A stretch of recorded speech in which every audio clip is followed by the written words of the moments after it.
ನಮಸ್ತೆ. ಈ ಸಂಚಿಕೆಯಲ್ಲಿ ನಾವು ಸಿಲಿಂಡರ್ ಘನಾಕೃತಿಯ ಬಗ್ಗೆ ತಿಳಿದುಕೊಳ್ಳೋಣ.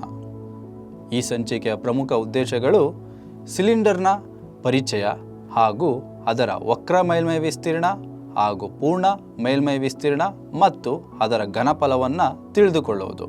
ಈ ಸಂಚಿಕೆಗೆ ಬೇಕಾದಂತಹ ಕಲಿಕಾ ಸಾಮಗ್ರಿಗಳು ಸಿಲಿಂಡರ್ ಮಾದರಿ, ವೃತ್ತಾಕಾರದ ಬಿಲ್ಲೆಗಳು, ಸಿಲಿಂಡರ್ನ ಜಾಲಾಕೃತಿಗಳು ಹಾಗೂ ಚೌಕಳಿ ಹಾಳೆ.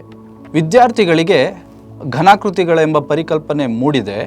ಸೊ ಸಿಲಿಂಡರ್ ಅನ್ನೋದು ಒಂದು ಘನಾಕೃತಿ ಆಗಿದೆ. ಅಲ್ಲೂ ಸಹ ನಮಗೆ 3 ಆಯಾಮಗಳು ಸಿಗುತ್ತವೆ ಅಲ್ವಾ? ಸೊ ಇಲ್ಲಿ ನೀವು ಗಮನಿಸೋದಾದರೆ ನೋಡಿ, ಇಲ್ಲಿ ನಮಗೇನಿದೆ, ಇದೊಂದು ಸಮತಲ ಇದೆ, ಇದು ಒಂದು ಆಯಾಮ ಅಂತ ಹೇಳ್ಬೋದು. ಹಾಗೆ ಇಲ್ಲಿ ಏನು ಕಾಣಿಸ್ತಿದೆ, ಇದು ನಿಮಗೆ ಅಂಚು ಅಂತ ಹೇಳ್ಬೋದು. ಸೊ ಈ ಆಕೃತಿಯ ಪರಿಚಯವನ್ನು ಮಕ್ಕಳಿಗೆ ತಿಳಿಸಿ ಇದರ ಮೂಲಕ ವಿಸ್ತೀರ್ಣಗಳ ಸೂತ್ರ ಹೇಗೆ ಕಂಡುಹಿಡಿಯುವುದಂತ ನೋಡ್ಬೋದು. ಈಗ ನನ್ನ ಹತ್ರ ಒಂದು ಜಾಲಾಕೃತಿ ಇದೆ, ಅಂದರೆ ಸಿಲಿಂಡರ್ನ ಜಾಲಾಕೃತಿ ಇದೆ. ಇದನ್ನು ಬಳಸ್ಕೊಂಡು ನಾನೇನು ಮಾಡ್ತೇನೆ, ಸಿಲಿಂಡರ್ನ ವಕ್ರ ಮೇಲ್ಮೈ ವಿಸ್ತೀರ್ಣ ಹಾಗೂ ಅದರ ಪೂರ್ಣ ಮೇಲ್ಮೈ ವಿಸ್ತೀರ್ಣ ಏನಿದೆ ಅದು ನೋಡೋಣ.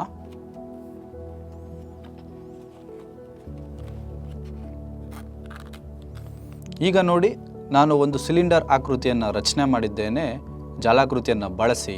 ಈಗ ನಮಗೆ ಇದಕ್ಕೆ ವಕ್ರ ಮೇಲ್ಮೈ ವಿಸ್ತೀರ್ಣ ಬೇಕು. ವಕ್ರ ಮೇಲ್ಮೈ ಅಂತಂದ್ರೇನು, ಇಲ್ಲಿ ನಿಮಗೆ ಕಾಣಿಸ್ತಾ ಇದೆಯಲ್ಲ, ಸೊ ಇದು ಬೆಂಡಾಗಿದೆ, ವಕ್ರವಾಗಿದೆ.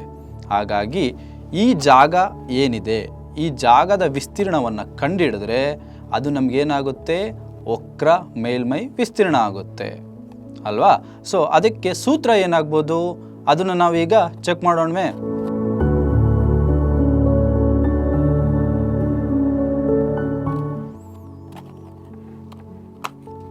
ಎಸ್, ನಾನು ಈಗ ಇದನ್ನು ತೆರೆದು ಇಟ್ಟಾಗ ನನಗೆ ಈ ವಕ್ರ ಮೇಲ್ಮೈ ಏನಾಯಿತು, ಒಂದು ಆಯತ ಸಿಕ್ತು.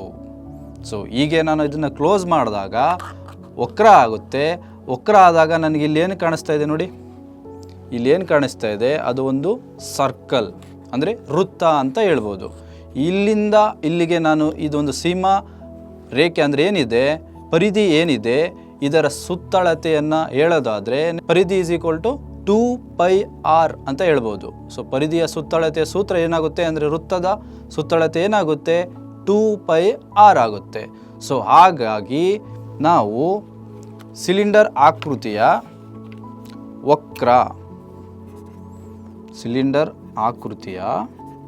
ವಕ್ರ ಮೇಲ್ಮೈ ವಿಸ್ತೀರ್ಣ ಅಂದರೆ ಇದನ್ನು ಇಂಗ್ಲೀಷಲ್ಲಿ ಕರ್ವ್ಡ್ ಸರ್ಫೇಸ್ ಏರಿಯಾ ಅಂತ ಕರಿತೇವೆ.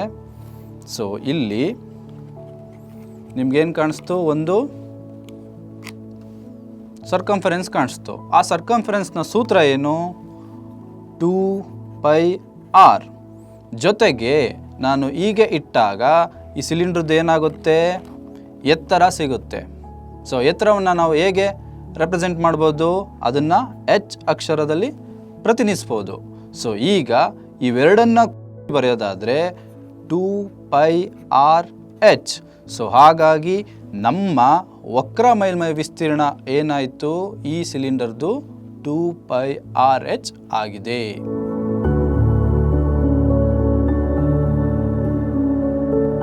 ಸೊ ಈಗ ವಕ್ರ ಮೇಲ್ಮೈ ಸಿಕ್ತು, ಅದ್ರ ಜೊತೆಗೆ ನಾವೀಗೇನು ಮಾಡೋಣ, ಪೂರ್ಣ ಮೇಲ್ಮೈ ನೋಡೋಣ. ಎಸ್, ಇದನ್ನು ಇಂಗ್ಲೀಷಲ್ಲಿ ಟೋಟಲ್ ಸರ್ಫೇಸ್ ಏರಿಯಾ ಅಂತ ಕರಿತೇವೆ.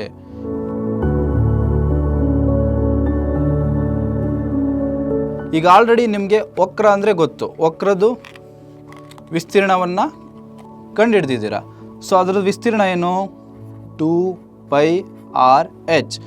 ಜೊತೆಗೆ ನಾವಿಲ್ಲಿ ಮೇಲೆ ಮತ್ತು ಕೆಳಗಡೆ ಈ ಸರ್ಫೇಸ್ಗಳಲ್ಲಿ ಏನಿದೆ, ನಮಗೇನು ಕಾಣಿಸ್ತಾ ಇದೆ, ಒಂದು ವೃತ್ತ ಕಾಣಿಸ್ತಿದೆ, ಇಲ್ಲೊಂದು ವೃತ್ತ ಇದೆ ಮತ್ತು ಇಲ್ಲೊಂದು ವೃತ್ತ ಇದೆ. ಸೊ ನಿಮ್ಗೆ ಆಲ್ರೆಡಿ ಗೊತ್ತು, ವೃತ್ತದ ವಿಸ್ತೀರ್ಣ ಸೂತ್ರ ಏನಾಗುತ್ತೆ, πr².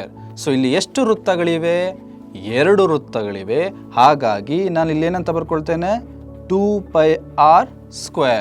ಸೊ ಈಗ ಇವೆರಡನ್ನ ಕೂಡಿಸೋದಾದರೆ 2πr ಅನ್ನೋದು ನಮಗಿಲ್ಲಿ r ಅನ್ನೋದೇನಾಗಿದೆ, ಸಾಮಾನ್ಯವಾಗಿದೆ, ಅಂದರೆ ಕಾಮನ್ ಇದೆ. ಅದನ್ನು ಹೊರಗಿಟ್ಟು ಏನಂತ ಬರಿಬೋದು, ಎಚ್ ಪ್ಲಸ್ ಆರ್ ಅಂತ ಬರಿಬೋದು. ಸೊ ಹಾಗಾಗಿ ನಮ್ಮ ಸಿಲಿಂಡರ್ ಆಕೃತಿಯ ಪೂರ್ಣ ಮೇಲ್ಮೈ ವಿಸ್ತೀರ್ಣ ಏನಾಯಿತು, 2πr into H plus R ಆಗಿದೆ.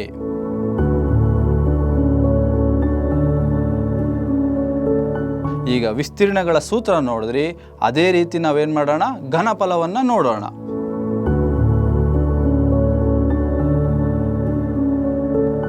ಸೊ ಘನಫಲಕ್ಕಾಗಿ ನಾವೇನು ಮಾಡ್ಬೋದು, ನಮ್ಮ ಕಿಟ್ನಲ್ಲಿರುವಂತಹ ವೃತ್ತಾಕಾರದ ಬಿಲ್ಲೆಗಳನ್ನ ಬಳಸ್ಕೊಳ್ಬೋದು. ಸೊ ಈ ವೃತ್ತಾಕಾರದ ಬಿಲ್ಲೆ ಏನಿದೆ ಇದನ್ನು ಬಳಸ್ಕೊಂಡು ನಾನೇನು ಮಾಡ್ತೇನೆ, ಒಂದು ಸಿಲಿಂಡರ್ ರಚನೆ ಮಾಡ್ತೇನೆ.